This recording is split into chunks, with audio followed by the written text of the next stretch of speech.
Баршаңызға қайырлы күн достар. Бүгін сіздермен қаттама нанның рецептімен бөлісетін боламын. Ең алдымен менің арнама тіркеліп қойыңыздар. Бізге қажетті болатын ең алдымен салқын су қажет болады. Сосын оған тұзды, 2 қасық тұзды және бір кішкентай қасықпен қантты салып, жақсылап араластырып ерітеміз.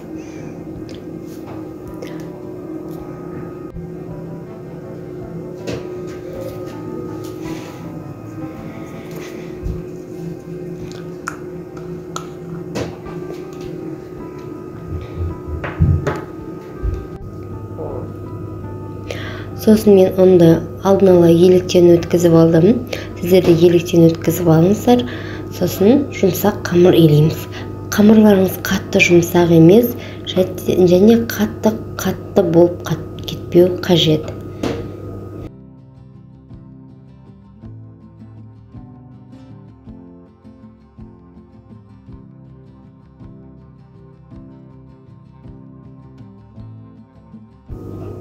Міне бізде осындай қамыр шықты. Енді ол қамырды біз 15-20 минутқа тындырып қоямыз. Елеуі қанып, қамырымыз әдемі болып тұрады. Бір пакетке салам және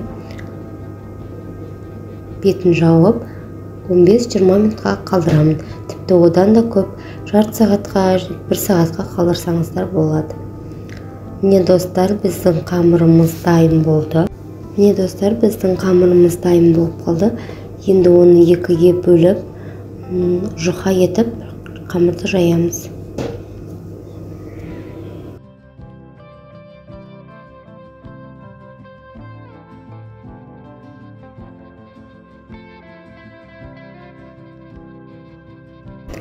Міне біздің қамырымыз дайын. Енді оның арасына біз сармайды немесе маргаринді ерітіп арасына жағамыз.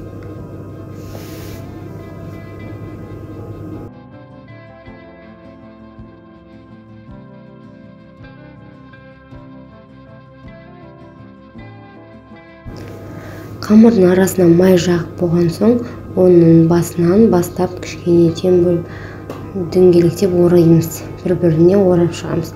Жақсылап қысып ораймыз.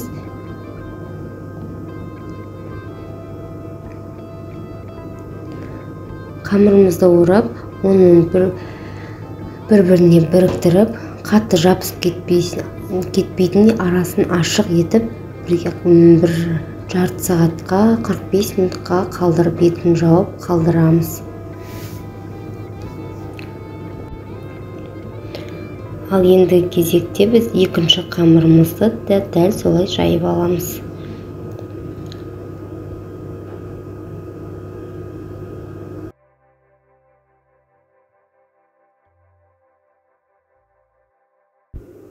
Міне біздің қамырларымыз дайын. Енді оны біздің арасына жаққан майымыз қатқанша 20 минутқа, жарты сағатқа қалдырамыз. Міне қамырларымыз дайын болып шықты. Енді оны біз бөлікке бөлеміз.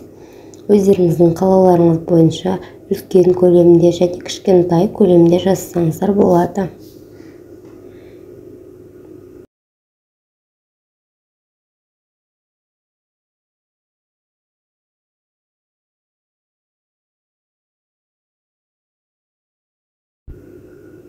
Ал енді қамырларымызды алып, біртіндеп жайып шығамыз.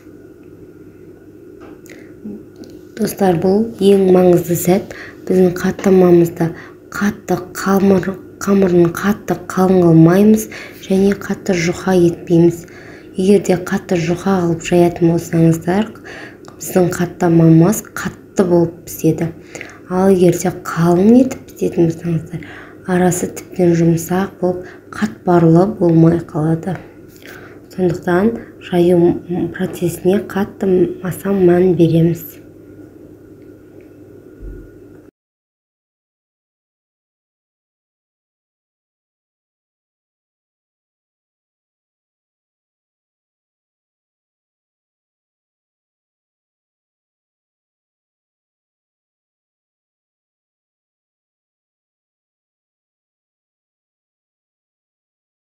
Міне мен барлығын осылай жайып алдым.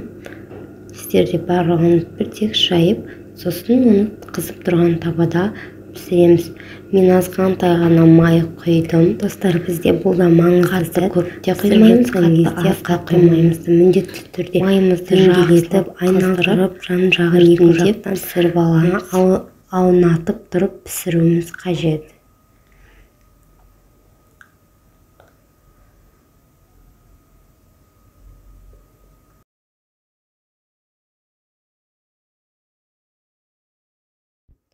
Қалған қамырларды дәл солай пісіріп аламыз.